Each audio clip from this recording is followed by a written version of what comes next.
Selamlar, kanalıma hoş geldiniz arkadaşlar.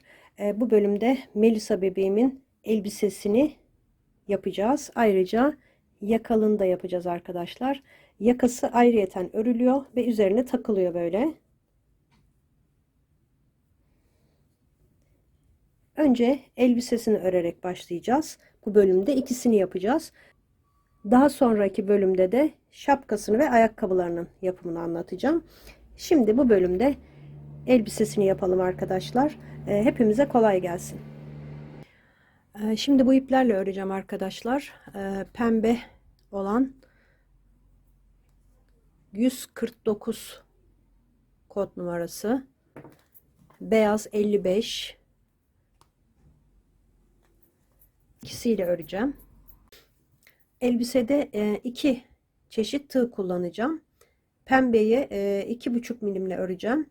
Beyazı da, beyaz kısmını da 2 milimle öreceğim. 2,5 milim tığımı aldım. Zincir çekerek başlıyorum. Önce düğüm atıyorum.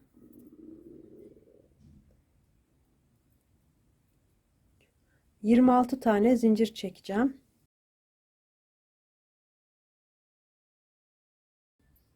...26. İkinci zincire batıyorum. Normal sık iğne yapacağım arkadaşlar. Buralarda. Sonra etek kısmında farklı bir sık iğne yöntemi göstereceğim. Burada çapraz sık iğne kullanmıyorum. Sadece gövdesinde çapraz sık iğne kullandım bebeğimin. Şimdi normal bir şekilde 1 2 3 tane sık iğne yaptım. Sıradakine çift yapıyorum. 3 tek, 1 çift. Devamında 2 tek, 1 çift yapacağım 6 kere. Zincirin tek kanadına batıyoruz arkadaşlar. Bakın 2 tek, 1 çift. Önce 3 tek, 1 çift yaptım. Şimdi 2 tek, 1 çift yapıyorum. 1 2 tek, 1 çift. 2 tek, 1 çifti 6 kere yapacağım. 1 2 tek, 1 çift.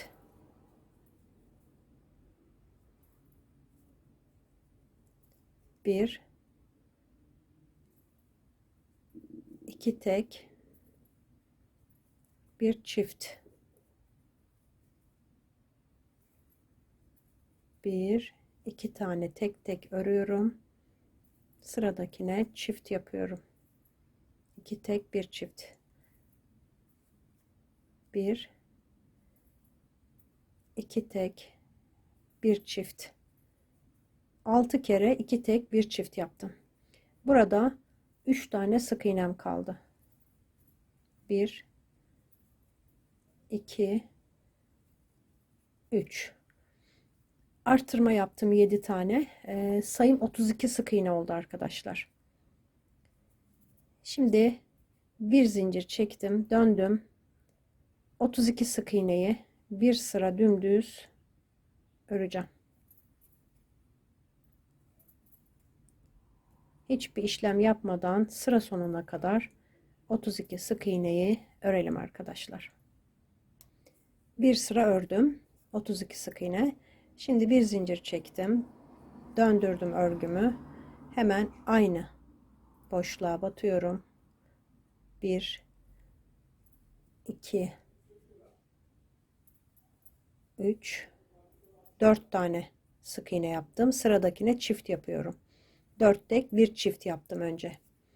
Sonra 6 kere 3 tek, bir çift yapacağım. 2 3 tane ördüm. Sıradakine çift yapıyorum. 3 tek, bir çift. Bunu 6 kere yapacağım. 3 tek, bir çifti. 2 3 tane tek tek örüp sıradakine çift yapıyoruz. 1 2 3 tane ördüm. Sıradakine çift yapıyorum. 1 2 3 ördüm, çift yaptım. 1 2 3 tane tek tek, sıradakine çift. Son arttırmamı yapıyorum. 1 2 3 ördüm, sıradakine çift yaptım. Burada 3 tane sık iğnem kaldı. 1 2 3 tane sık iğnemi de ördüm. Sayım 39 sık iğneye çıktı arkadaşlar. 7 tane arttırıyoruz. İlk başta 4 tane ördüm, arttırdım. Sonra 6 kere 3 ör 1 arttır yaptım. 39 sık iğneyi şimdi döndüm, bir zincir çekip bir sıra yine dümdüz öreceğiz. Sıra sonuna kadar 39 sık iğneyi örüp geliyorum. Bir sıra dümdüz 39 sık iğne yaptım. Bir zincir çekip döndüm.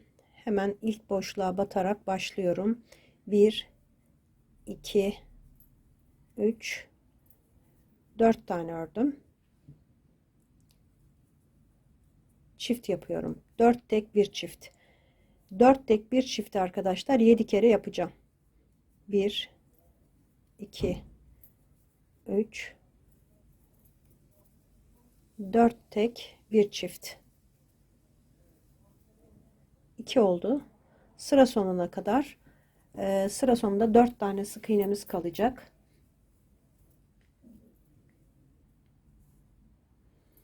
Toplam 7 kere arttıracağım. 3 4 tek bir çift. 1 2 3 4 tek bir çift.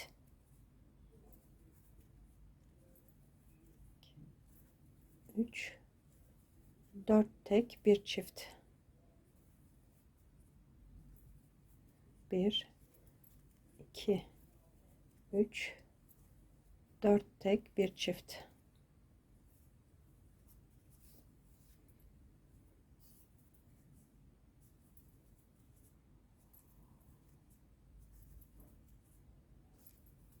4 tek bir çift 7 kere oldu arkadaşlar baştan beri. Burada 4 tane sık iğne kaldı. 4.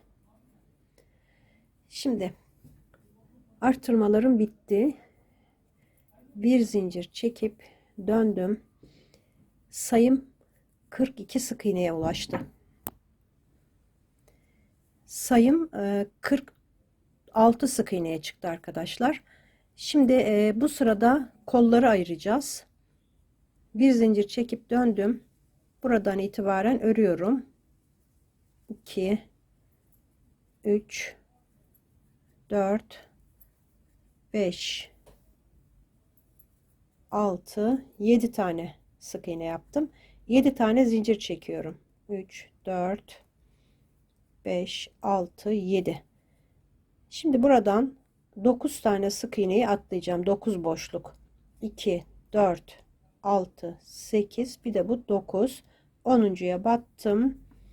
Buradan 14 tane sık iğne örüyorum. 14 sık iğne yaptım. Yine 7 tane zincir çekiyorum. 7 9 tane atlayacağım. 2 4 6 8 9 atladım. 10'uncuya battım. 1 diye sayıyorum buradan. 2 3 4 5 6 7 tane sık iğnemi yaptım. Şimdi bir zincir çektim, dönüyorum. Aynı yere batıyoruz arkadaşlar burada. 2 3 4 5 6 7 tane sık iğnemiz vardı burada, ördük onları. Şimdi zincirin üzerine 7 zincirin üzerine 7 tane sık iğne yapacağım. Arka tek kanatlarına batarak arkadaşlar. 1 2 4 5 6, 7. 7 tane zincirin üzerine yaptım. Şimdi burada 14 tane sık iğnemiz var ön tarafta.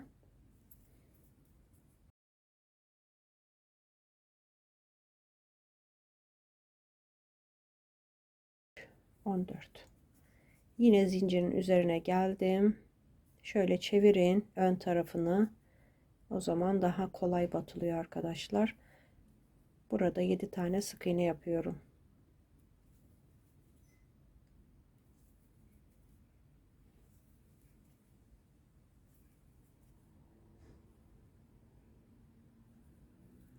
Yedi. Yine burada da 7 tane sık iğne var.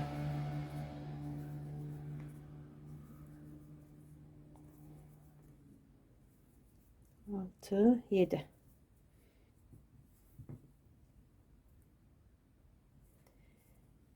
Bir tane zincir çekiyorum, ipimi kesiyorum. Burada 4 sırayı arkadaşlar ipi kesip başa bağlayarak yapacağız. Bebeğimizin elbisesi daha kolay giyilsin diye açıklık oluşturacağım burada. Geri dönerek örersem şimdi göstereceğim sık iğne ters gelir ve güzel olmaz. Bir ters bir düz gelir yani yönleri. O yüzden 4 sıra burada ön tarafa bağlayarak devam edeceğiz. Şöyle ipimi aldım. Arka lobuna batıyorum ilk sık iğnenin. Blosuna batarak öreceğiz bu sırada. Bir tane zincir çektim. Şimdi farklı bir teknik göstereceğim. Sık iğne tekniği. O teknikle öreceğiz etek kısmını. Şimdi aynı yere batıyorum. Bakın bu alttaki ipi de yürütelim. Sık iğneyi 2 aşamada çekiyoruz. Üzerine dolamıyoruz arkadaşlar. Üzerine dolamıyoruz. Aynı yere bir daha batıyorum. Çift yapacağım çünkü. Normalde sık iğneyi böyle çekiyoruz. Ama öyle yapmayacağız. Bakın. Önce bir halkasını alacağız. Sonra toplayacağız. 2 tane aynı yere yaptım. Şimdi arka lobuna batacağız hep bu sırada. Sık iğnelerin. Çektim. Bakın sık iğneyi 2 aşamada topluyorum. Bir tane daha yapacağım aynı yere. Sık iğne tekniğimiz bu. Arka lobuna batıyorum.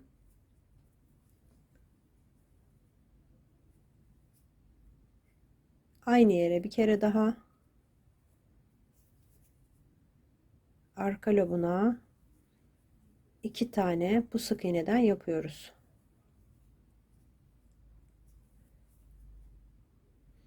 İpi bir müddet yürüteceğim, sonra bırakacağım arkadaşlar. Daha sonradan iğne takıp bunları gizlemek daha zor oluyor. Böylece örerken orayı da halletmiş oluyoruz. Bir tane daha yapıyorum.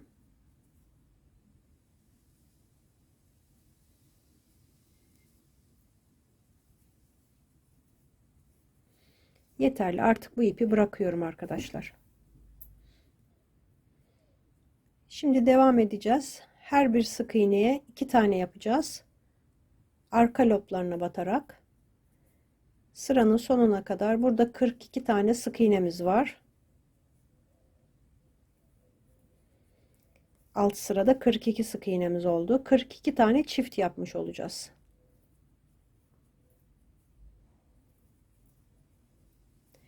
Şuraya kadar yapacağım arkadaşlar. Bu ipi de burada alttan yürütüp gizleyeceğim. Şuraya kadar örüp geliyorum. Buraya kadar ördüm arkadaşlar. Bu kısmı da göstereyim size. İpi nasıl gizlediğimi. Bakın burada arkaya alıyorum. Yine her birine çift yapıyorum.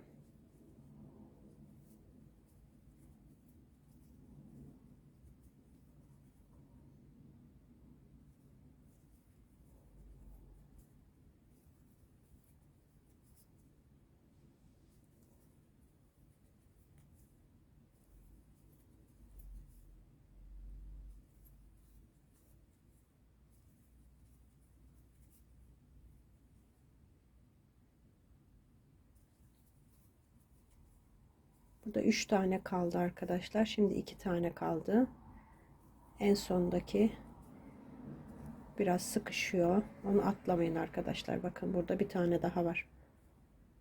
Onun da arka lobuna battım. Çift sık iğnemi yaptım. Yalnız bu çift sık iğnenin arkadaşlar en sondaki sık iğneyi normal sık iğne yapın. Kenarı çok esnemesin. Bu taraf esniyor biraz. Son sık iğneyi çift yaptım arkadaşlar. Birincisine gösterdiğim şekilde sondakinde normal sık iğne yaptım. Bir zincir çekip ipimi kestim. Bakın bunları da bu ipler böyle gizlenmiş oluyor. Şöyle çekin şuradan bolluk kalmasın. Keselim. Diğer tarafta aynı şekilde.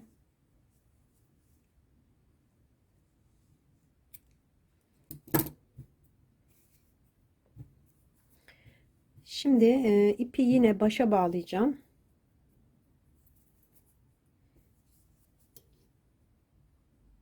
İlk sık iğne şurası arkadaşlar. Artık normal batacağız. Yani blok batmayacağız. Battım. Bir zincir çektim. Aynı yere batıyorum. İpimi gizliyorum. Bir tane yaptım. Devam ediyorum.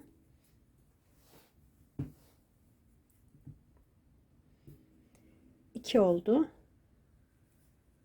3 tane tek tek ördüm. Sıradakine çift yapıyorum.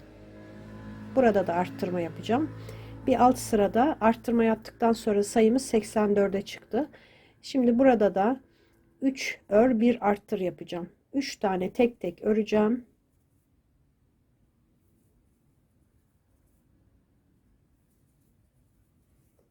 Sıradaki sık iğneye 2 tane yapacağım. 3 tek 1 çift şeklinde sıra sonuna kadar arttıracağım arkadaşlar. 2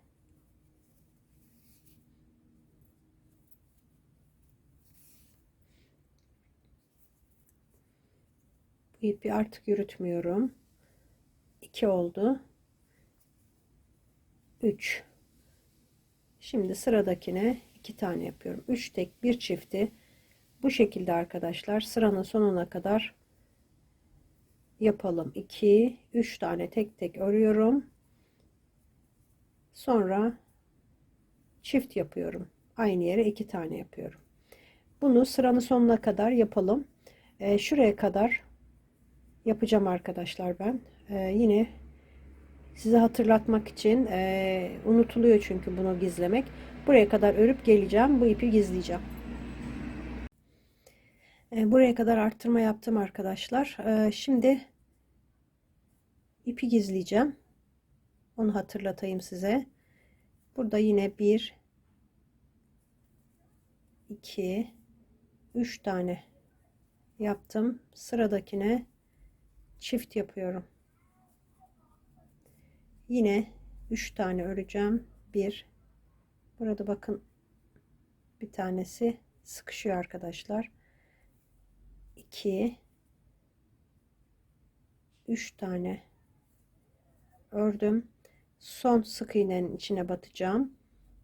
Bir tane yapacağım. Bir tane daha yapacağım. Yalnız onu demin söylediğim gibi böyle normal sık iğne yapıyorum. Bir zincir çekip ipimi kestim. Şimdi 2 sıra oldu arkadaşlar. Sayımız 21 tane arttırdık. 105'e çıktı. 84'tü. 105'e çıktı. Şimdi ipi yine başa bağlıyorum. Bir zincir çekip aynı yere batıyorum. İpimi de gizliyorum. Şimdi bu sık iğneleri hiçbir eksiltme, arttırma yapmayacağız artık. Arttırma yapmıyorum. Her birine bir tane batarak 2 sıra daha öreceğim arkadaşlar. İpi keserek.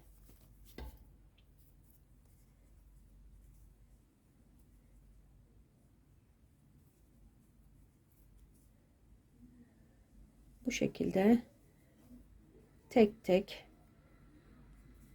bir sıra öreceğim buraya kadar. Şurada yine ipimi gizleyeceğim. Sonra keseceğim. Tekrar başa bağlayacağım. Bir sıra daha aynı bu şekilde örmüş olacağım. Arttırma yapmıyoruz artık. Dümdüz 104-105 sık iğneyi dümdüz öreceğiz. 2 sıra daha ördüm arkadaşlar. Toplam 105 sık iğne oldu burada. Şimdi artık ipi kesmiyorum.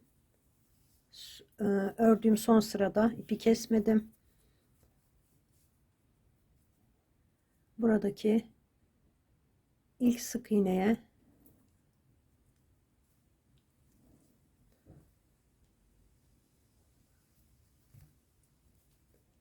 bağlantı yaptım. İlmek kaydırmayla bir tane zincir çekip aynı yere batıyorum.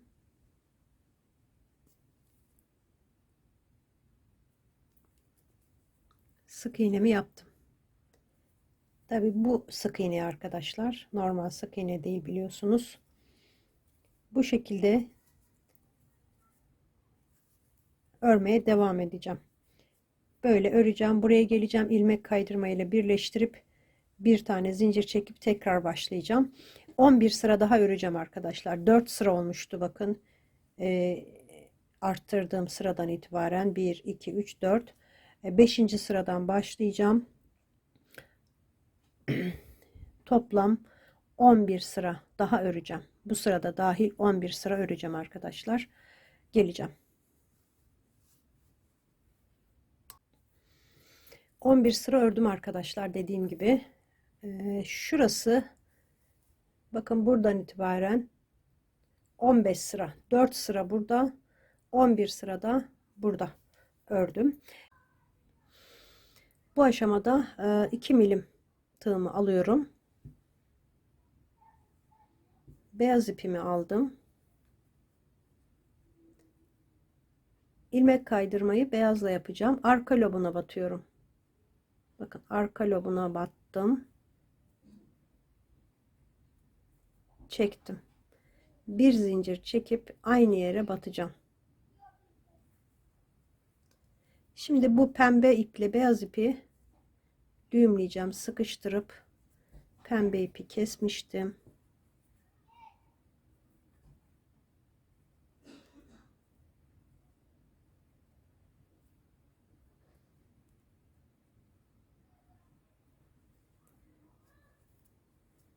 Arkadan bu ipi yürüteceğim. Beyazı da buradan gelirken böyle içten yürüteceğim. Şimdi bir tane sık iğne yaptık. Bu sırada hep arka loblarına batıyoruz. Bakın buraya, blosuna batıyoruz. Bir, iki tane yaptım bu boşluğa. Bir tek, bir çift. Bakın şu sık iğnenin arka lobuna batacağız.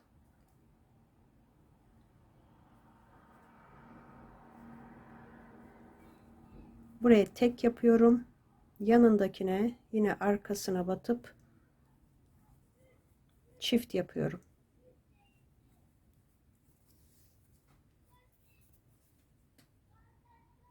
Bir tek, yanındakine çift.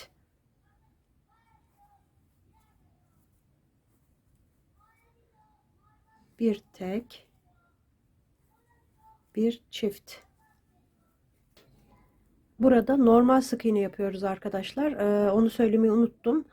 Yani zaten gördünüz, normal bir şekilde batıyoruz. Yani şurada yaptığım tekniği burada kullanmıyorum. Bir tek, bir çift şeklinde normal sık iğne yapıyoruz.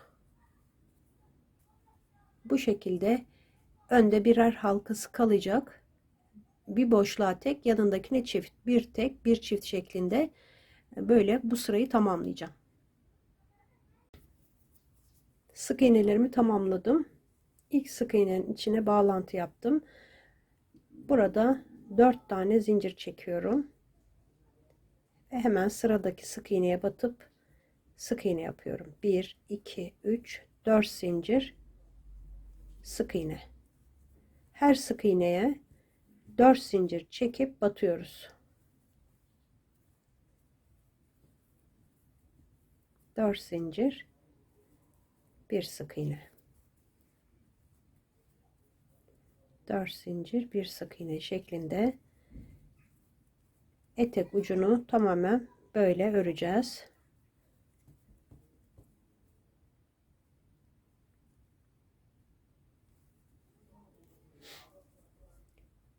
şekilde arkadaşlar buraya kadar tamamlayıp geleceğim.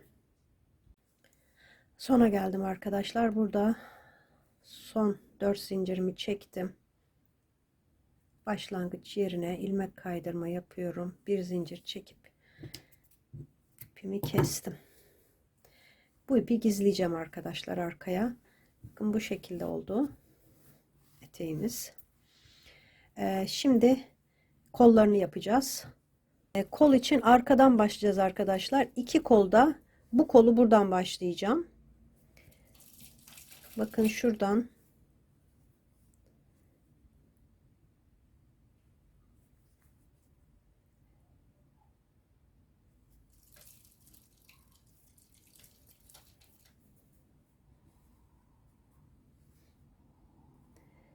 tığımı geçirdim, ipimi aldım, aynı yere batıyorum.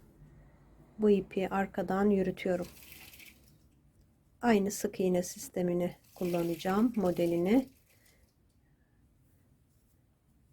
Bu kol evinden 21 tane sık iğne çıkaracağım arkadaşlar. Şimdi her birine batıyorum. 3 4, burada 9 tane sık iğne atlamıştık. Onlara yapıyorum. 5 6 7 8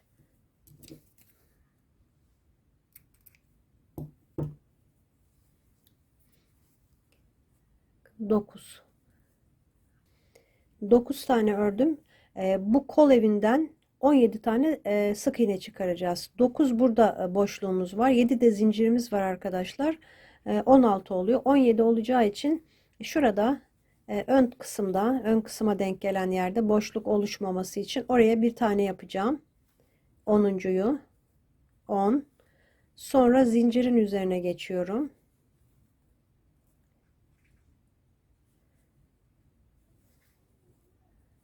11 12 13 14 15 16 17 yapacağım. Yalnız burada bakın bunlar batılmış olan sık iğneler ama orada bir boşluk oluşuyor. 17.yi yaparken şöyle yapıyorum. Bunu battım, çektim. Şuna da batıp çekiyorum. İkisini bir topluyorum ve topladım. Böyle orada şu deliği kapatmak için 17 tane eksiltme gibi yapıyorum. 17 tane sık iğnem oldu. İlmek kaydırma ile birleştirdim. Şimdi burada 17 sık iğneyi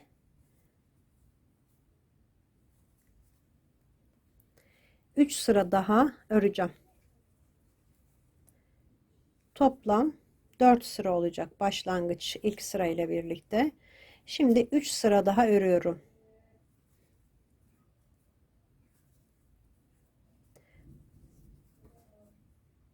İkinci sırayı bitireyim arkadaşlar.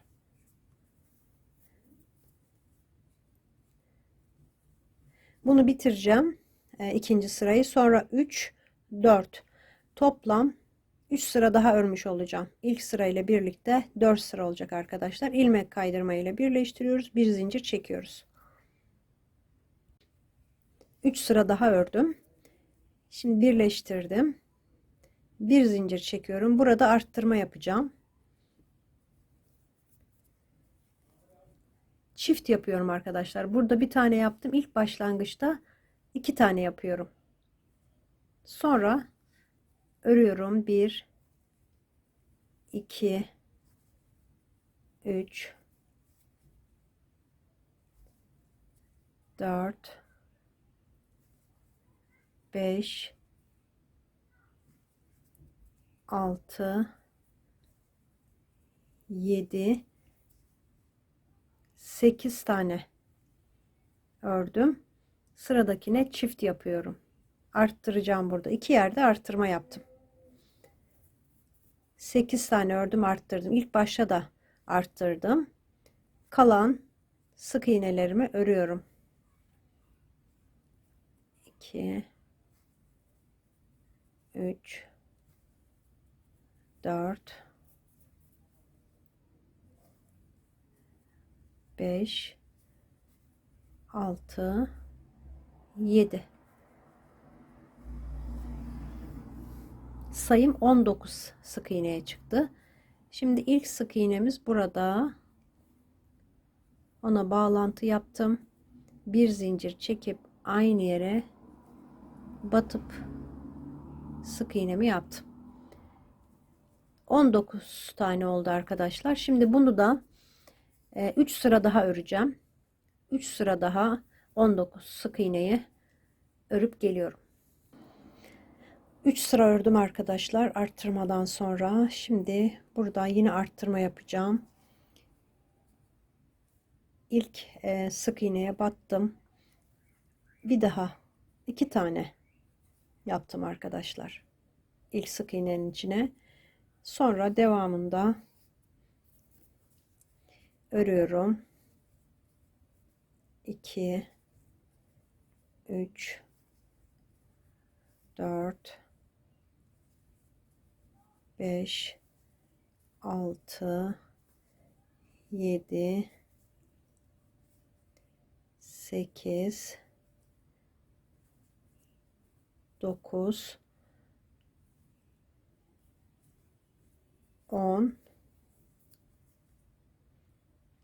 10 tane ördüm. Şimdi sıradakine çift yapıyorum. Önce arttırdım ilk başta 10 tane ördüm, bir daha arttırdım. Yine kalan 7 sık iğnemi örüyorum.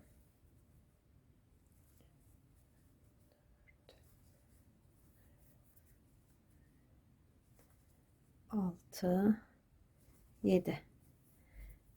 Sayım 21 sık iğneye çıktı. Şimdi 21 sık iğneyi de 3 sıra öreceğim. Artık arttırmamız yok. 3 sıra daha 21 sık iğne yapıp geleceğim. 3 sıra ördüm arkadaşlar. 21 tane sık iğneyi. Bir sıra daha öreceğim. Şu kolun başlangıcından itibaren arkadaşlar 13 sıra olacak. 2, 4, 6, 8, 10, 12 sıra oldu benim. Şimdi bir sıra daha yapacağım. Toplam arttırmadan sonra 4 sıra yapmış olacağım. 3 sıra yaptık. Bir sıra daha yapıyorum.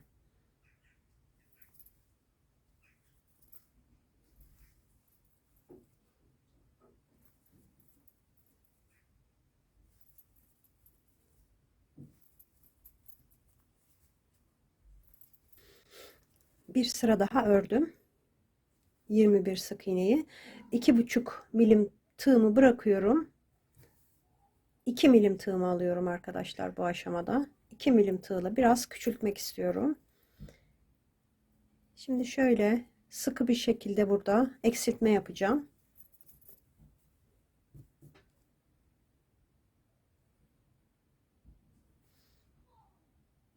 Bir tane zincir çekiyorum. Aynı yere batıp sık iğne yaptım. Yanındaki 2 ilmeği birlikte alıyorum, eksiltiyorum. Bir tane örüyorum. 2 ilmeği eksiltiyorum. Bir ör, bir eksilt yapacağım. Bir ör, bir eksilt. Bir ör, bir eksilt. Bir ör, bir eksilt. Bir ör, bir eksilt. Bir tane kaldı. Bir ör, bir eksilt.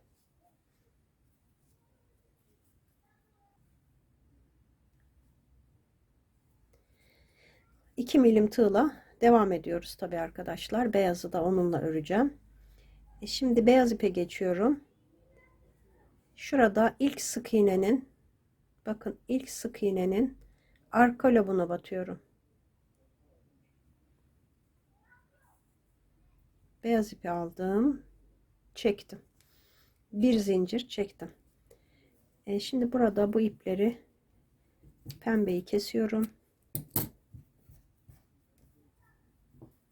Hemen düğüm yapacağım çünkü alttan yürüteceğim.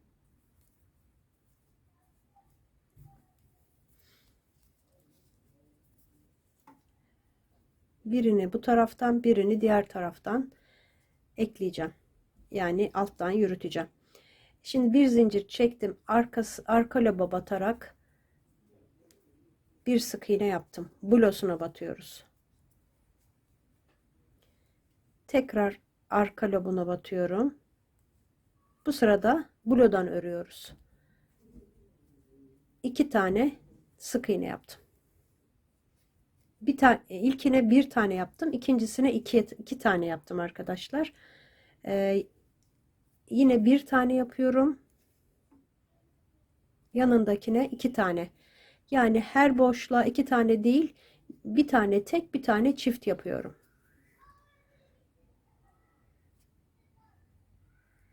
Bakın bu ip sizin kafanızı karıştırmasın arkadaşlar. Buna tek yapıyorum. Yanındakine çift yapacağım.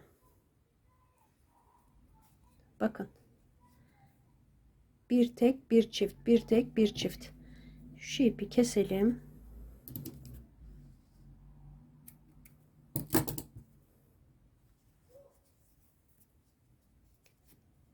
Şimdi tek yapacağım. Tek, yanındakine çift. Şimdi beyaz ipi de buradan biraz yürüteceğim. Onu da keseceğim. Daha sonra çift yaptım. Sıradakine tek yapıyorum. Çift yapıyorum.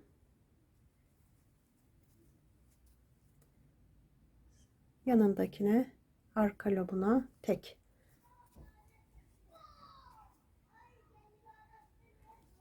Çift. Tek. Son sık iğnenin arka lobuna çift yaptım. Şimdi ilk sık iğneyi birleştiriyorum. İlmek kaydırma yaptım. 1 2 3 4 zincir çekip bu ipi de kesiyorum.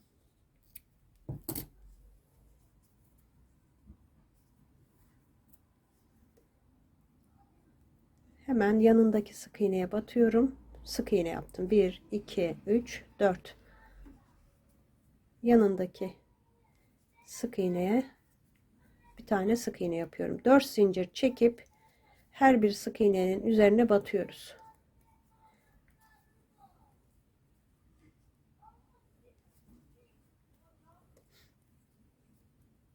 Dört zincir. Bu şekilde tamamlayacağım. Buraya kadar yapıp geliyorum. Son sık iğne yapıyorum. 4 zincir çektim. Şuraya ilmek kaydırma yapıp bir zincir çektim ve ipimi kestim.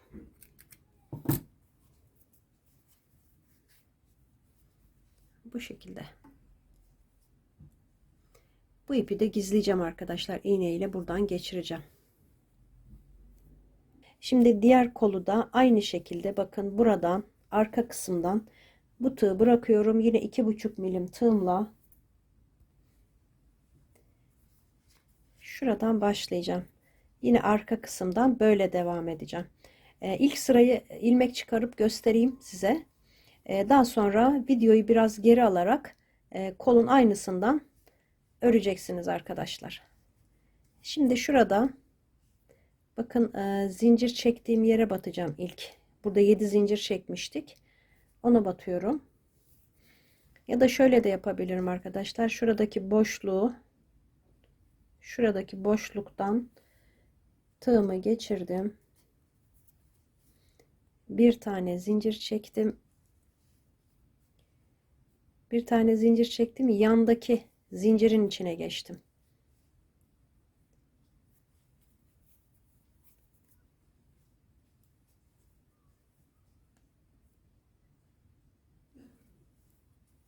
Bir tane yaptım. Her bir zincire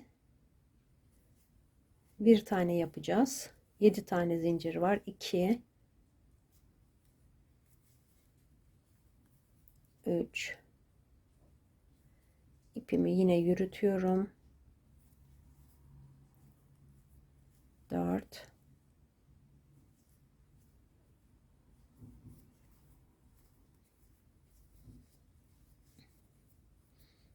Burada 7 tane zincir var demiştim. 4 oldu. 1 2 3 4 5 oldu arkadaşlar. 5 6 7.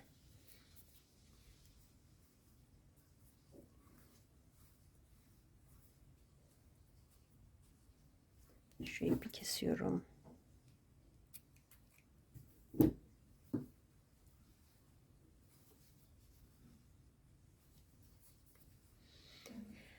Yedi. Şimdi şuraya ortaya bir tane batacağım. Bakın aslında orası ve burası batılmış arkadaşlar. Oraya bir tane ortaya battım. 8 oldu. Şimdi burada 9 tane sık iğne atlamıştık ya, oraya 9 tane yapacağım. 7 oldu, 8 oldu. Şimdi şuraya geçiyorum. 9 10 11 12 13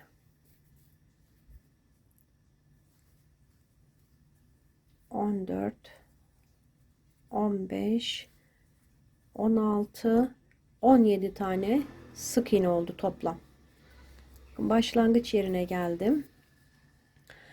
Burada şu boşluk oluşmasını istemiyorum arkadaşlar. Şuradaki diğerinde de öyle yapmıştım. Oraya son sık iğneyi yaparken bakın, önce buraya battım çektim, sonra yanındakine battım çektim ve sık iğnemi yaptım. Başlangıç yeri şurası, başlangıç sık iğnem, ilmek kaydırma yapıp bir zincir çektim. Şimdi 17 tane, toplam 17 sık iğne çıkarın arkadaşlar. Yaptığım gibi yaparsanız, gösterdiğim gibi daha düzgün oluyor. Şu boşlukları kapatmış oluyoruz. Şimdi 17 sık iğneyi 2 3 4. sıraları, yani 3 sıra daha 17 sık iğne olarak dümdüz öreceğiz. Sonra arttıracağız, burada bir yerde 2 tane, sonra burada 2 tane arttıracağız ve bitireceğiz. Biraz videoyu başa geri alın arkadaşlar. Geri alarak kolun aynısından devam edin arkadaşlar. Yapın. Aynısı zaten sayıları, arttırma yerleri. Yine aynı şekilde kolun ucunu da bu şekilde yapıp tamamlayıp geleceğim ben de. Kollarını da bitirdim. Sadece arkadaki ilik yeri kaldı. İpliklerini temizleyeceğim. Şurada arkadaşlar düğme için ilik yapacağız. Şuradan başlıyorum.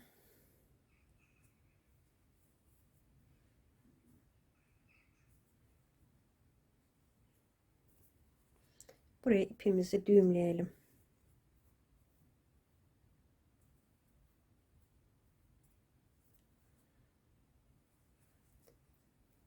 İlk başta zincir çekeceğim. 1 2 3 4 5. Düğmenizin genişliğine göre ben bu düğmeleri kullanacağım. Pembeyi burada kullanacağım arkadaşlar. Beyaz da olabilir. Şimdi ben 5 tane zincir çektim. Düğmenizin büyüklüğüne göre bu zinciri çekebilirsiniz. Ben de şimdi deneyeceğim.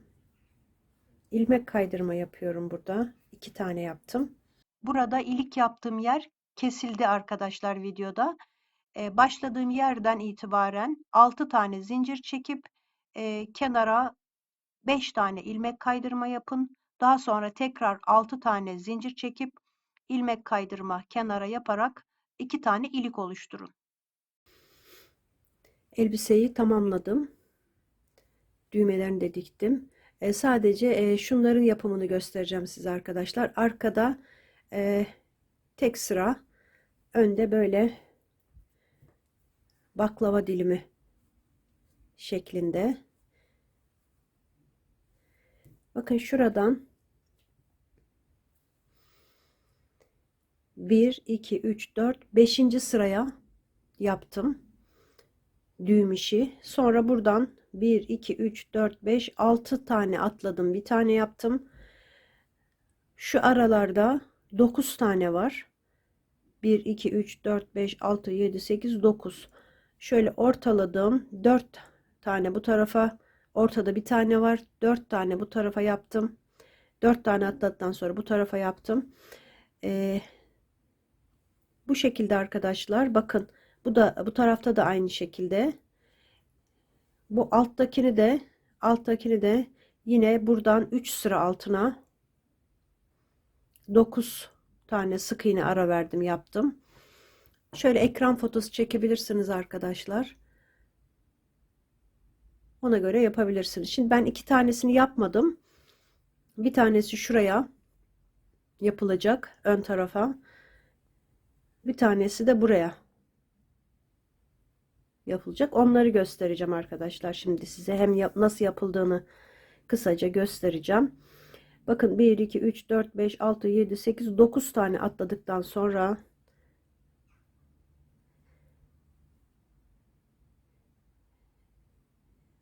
şu sık iğnenin aralarına batmamız gerekiyor. Boşluğa batarsak düğümümüz içeri gidiyor arkadaşlar. O yüzden şu ortaya batacağım arkadan. Düğümlemedim ipimi.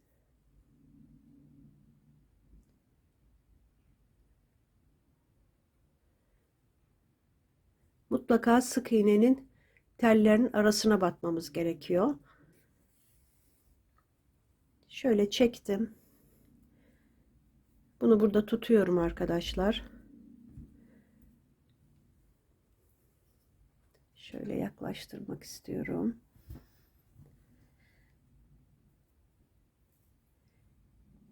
Düğüm işini şöyle yapıyoruz. Bakın. İğnemi aldım. Şu altından geçiriyorum. Sonra bu ipi üstünden doluyorum. Batacağım yer burası. Oraya batıyorum. Sıkıştırıyorum şurayı çekip.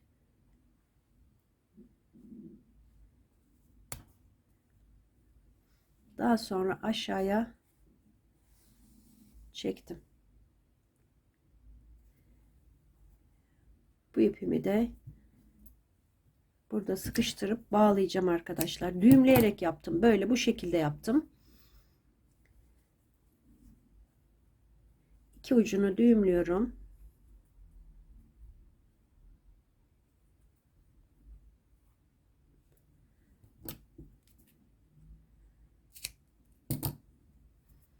Kestim. Şimdi bir tane daha göstereceğim. Bakın. Düğüm işimiz bu şekilde. Şimdi şu sıraya, tahmini buraya arkadaşlar. 2, 4, 6, 8, 9. Evet, burası. Yine aşağıdan sık iğnenin altına buraya çıktım. Daha sonra ipimi şöyle tutuyorum. Bakın şöyle iğnemi aldım. Altından geçiriyorum. Tekrar üstünden dolayıp batacağım yere Aynı yere batmayı şöyle sık iğnenin üstüne doğru, bakın şöyle biraz çekin düğümü, sonra iğneyi alttan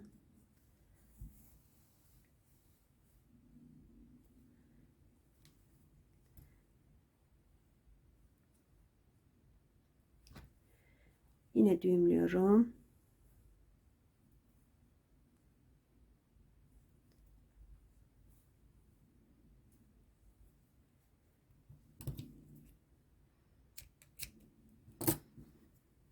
Bu şekilde arkadaşlar, çok kolay. Sadece ön tarafına yoğun yaptım. Dediğim gibi arka tarafı da 9 tane sık iğne ara vererek bu şekilde tamamladım. Ortadan başlayın. Şu orta kısımdan başlayın arkadaşlar.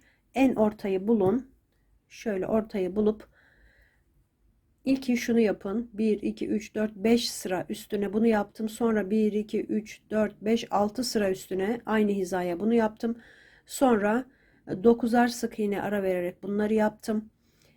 Buradan yine 9 sık iğne, şurası 9 arkadaşlar, 3 sıra altına bunu yaptım.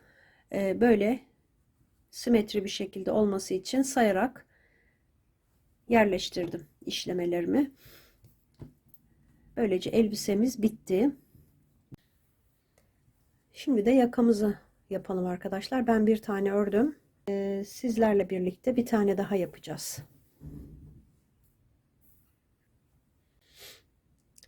2 milim tığla öreceğim yakayı. 2 milim. Zincir çekerek başlıyorum. 22 tane zincir çekeceğim.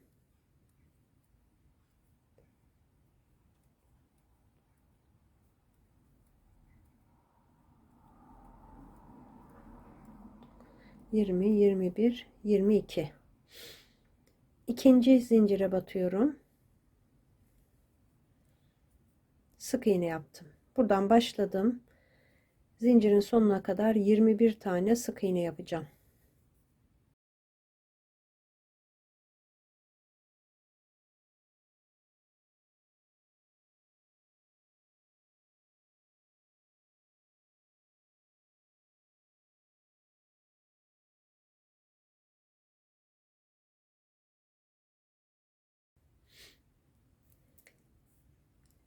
Yirmi bir tane sık iğne yaptım. Burada 1 2 3 4 tane zincir çektim. Döndüm. Üzerine doluyorum.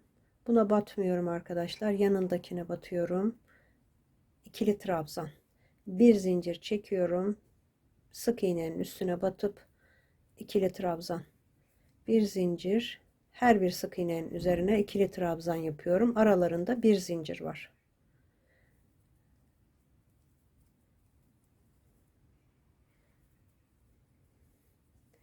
Böyle buraya kadar tamamlayacağım arkadaşlar. Bir zincir, bir tane trabzan. Son trabzanımı yapacağım. Bir zincir çektim. Son sık iğnenin içine yine ikili trabzan yaptım. Şimdi burada bir zincir çekip döndüm. Bakın böyle. Buradaki zincirlerin içine her birine 2 tane sık iğne yapacağım. 1 2. Bu boşluğa 1 2. Her boşluğun içine 2 tane sık iğne yapıyorum. Böyle tamamlayacağım buraya kadar. Bakın böyle sık iğnelerimi yaptım. Son 2 tane sık iğnemi de buraya yapıyorum. Şimdi burada 1 2 3 tane zincir çektim, döndüm. Üzerine doluyorum. Hemen buraya değil arkadaşlar, buna batıyorum. İkili trabzan yaptım. Üzerine doladım. Yanına bir tane daha. Zincir yok arasında. 2 oldu. 3 4 tane ördüm. 4 tane trabzan ördüm. Sıradakine çift yapıyorum. Yani 2 tane yapıyorum. Aynı yere. Tekrar 4 tane ikili trabzan yapıyorum. 2 3 4 tane yaptım. Sıradaki boşluğun içine 2 tane yapıyorum. 4 tane tek tek yapıyorum trabzanlarımı. Yanındakine 5. boşluğa da çift yapıyorum. 2 3 4 tane tek tek ördüm. Bakın arkadaşlar, şurada çift yaptım. 4 tane ördüm. Tekrar buraya 2 tane yapıyorum. Bu arttırmaları 7 kere yapacağız arkadaşlar. Burada bakın 1 2 3 oldu. 4 kere daha 4 tek bir çift trabzan şeklinde tamamlayacağım sıramı. 7. çiftimi yaptım. 4 tek bir çift. Burada sıra sonunda 1 2 3 4 tane sık iğnem kaldı. Şimdi bir tane zincir çekiyorum. Döndüm. Hemen dibine batıyorum. Sık iğne yapacağım. Her trabzanın üstüne bir tane sık iğne yapacağım arkadaşlar. Böyle bütün trabzanların üstüne sık iğne yaparak tamamlayacağım sıramı. Bakın son sık iğnemi bu zincirin üzerine yapıyorum. 1 2 3 4 5 tane zincir çekiyorum ilk başta arkadaşlar ve şuraya batıyorum. Aynı yere. Sık iğne yapıyorum. 1 2 3 4 tane zincir çektim. Şimdi bakın şu boşluğa batıyorum. 1 2 3 4 tane zincir çekiyorum. Bu boşluğa 1 2 3 4 yine aynı yere 1 2 3 4 bu kez buraya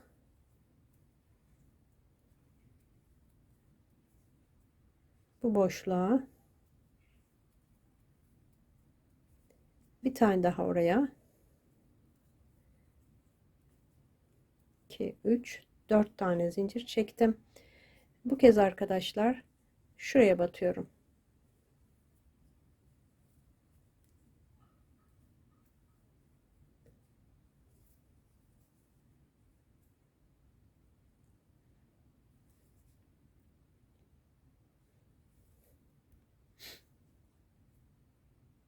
Buraya batıyorum.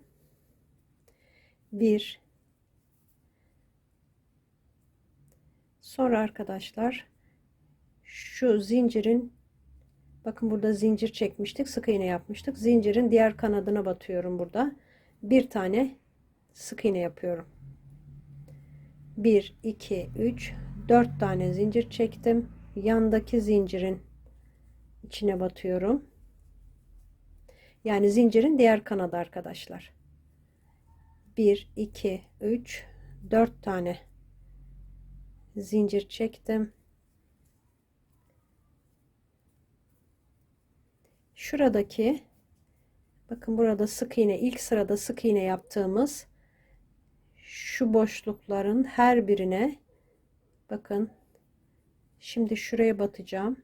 Bakın burada bir tane var. Buraya, buraya, buraya sık sık burası kaçırmadan 4 zincir, bir sık iğneyi buraya da yapacağım.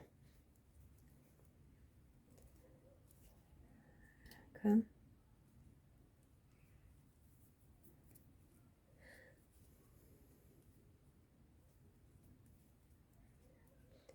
Burası sık oluyor arkadaşlar. Bakın burada da görüldüğü gibi boyun kısmına böyle Şimdi şuraya kadar tamamlayacağım bunu. Buraya kadar her bir zincirin içine bu işlemi uygulayacağım. Burada bakın son zincir kaldı. 4 tane zincir çektim. Buraya battım. Hemen şu yanına batıyorum arkadaşlar. Buraya 2 tane sık iğne yaptım oraya, yani yan yana, araya zincir yapmadım. 4 tane zincir çekip buraya battım. 1 2 3 4 tane zincir çekip aynı yere. Şimdi şuraya 4 tane zincir, bu trabzanın içine, yine aynı yere.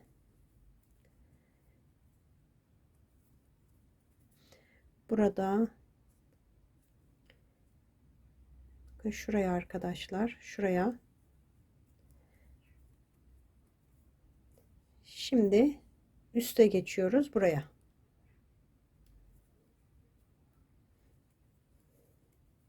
Dört zincir. Şimdi sık iğnelerin üstüne her birine yine 4 zincir çekip bu süslemeyi yapacağım. Bakın.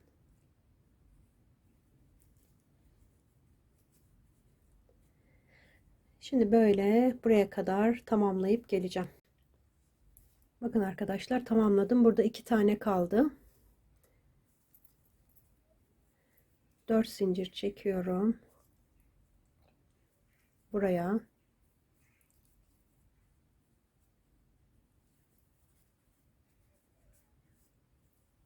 Bir tane daha 4 zincir çekip şu kısmı sık iğne yapıyorum. Bir tane zincir çekip kestim.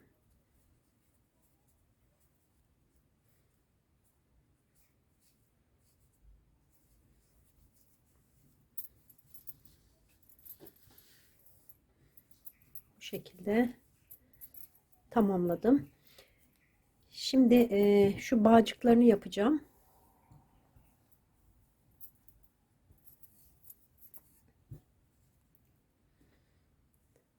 Şurada sık iğne yaptığımız yere bakın, ilk sık iğne sırasının dibi oluyor arkadaşlar, onun hizası.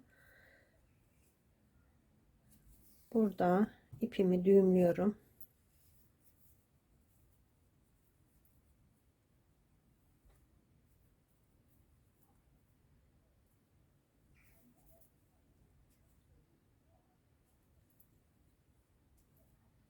Zincir çekeceğim 35 tane.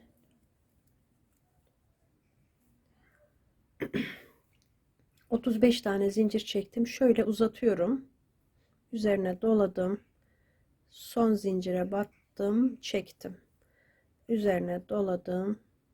Aynı yere batıp çekiyorum. Bir tane daha.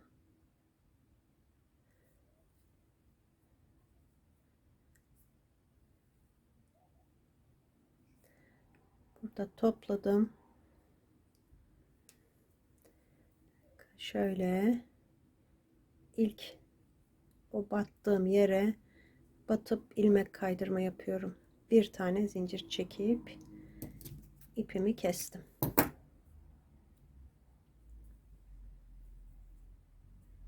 Böyle arkadaşlar. Şimdi şuradaki ipi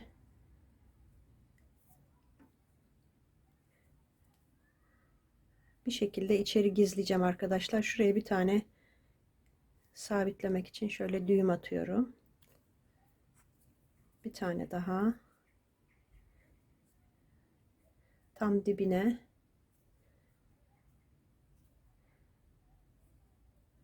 Sonra şuradan bozmadan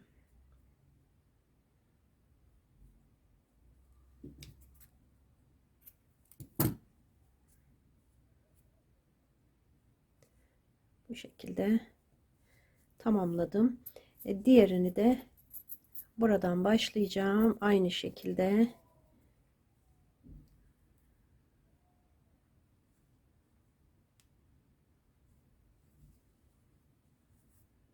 Aynı şekilde başlayıp arkadaşlar 35 zincir çekip buradaki fıstığı yapacağım ve bitireceğim.